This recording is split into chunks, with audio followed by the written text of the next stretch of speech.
Hello beautiful people, ఎలా ఉన్నారు అందరూ? ఐ హోప్ మీరందరూ బాగుండాలని కోరుకుంటున్నాను. So today's video point of view ఏంటంటే, that one me who explains better than teacher అని నాకు ఎప్పుడు అనిపిస్తుందంటే, నన్ను ఎవరైనా క్లాస్లో డౌట్స్ అడిగినప్పుడు అనిపిస్తుంది. నేను ఇది నా డిగ్రీలో ఉన్నప్పుడు ఫేస్ చేశాను.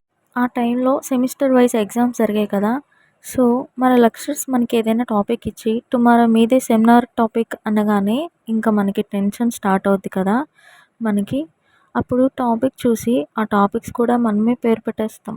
ఏమనంటే, ఏంటి నాకేమో ఇంత టఫ్ టాపిక్ ఇచ్చారు, నా ఫ్రెండ్స్కి అయితే ఈజీగా ఇచ్చారు అని. ఇక్కడ చాలామందికి టాపిక్ ప్రాబ్లం కాదు, స్టేజ్ ఫియర్తో భయపడుతూ ఉంటారు. నాకు ఈ భయం లేకపోయినా మన క్లాస్లో సెమినార్ స్టార్ట్ చేసినప్పుడు మన ఫ్రెండ్స్ మనల్ని నవ్విస్తూ ఉంటారు కదా. సో మనము నవ్వితే మార్క్స్ కట్ అవుతాయి. ఎలా అయితే ఏమి, ఆ లాఫింగ్ గ్యాస్ని కంట్రోల్ చేసుకొని టాపిక్ చెప్పాలి. అప్పటికి ముందే చెప్తాను, నేను స్టేజ్ ఎక్కినప్పుడు నన్ను దయచేసి ఎవరు నవ్వించకండి ప్లీజ్ అని రిక్వెస్ట్ చేస్తాను. అయినా వాళ్ళు నా మాట పట్టించుకోరు. నాకైతే ఇలా అనిపిస్తుంది, ఎప్పుడెప్పుడు టైం అయిపోతుంటే బాగుండు, లేకపోతే మన టీచర్స్కి ఫోన్ వస్తే బాగుండు, ఇంపార్టెంట్ కాలు అని ఫీల్ అవుతూ ఉంటాను. మీరు నా అలాగే ఫీల్ అయి ఉంటే కామెంట్ సెక్షన్లో కామెంట్ చేయండి.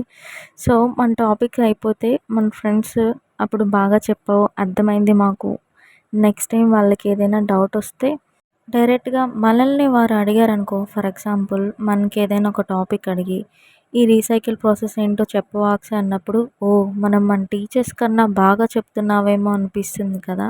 By the way, thank you all. మరొక వీడియోతో మళ్ళీ కలుద్దాం. Bye. If you like my videos, like, share and subscribe. Don't forget to press the bell icon to get notification of my videos. Feel free to comment down in the comment section. Follow for more videos. Bye bye.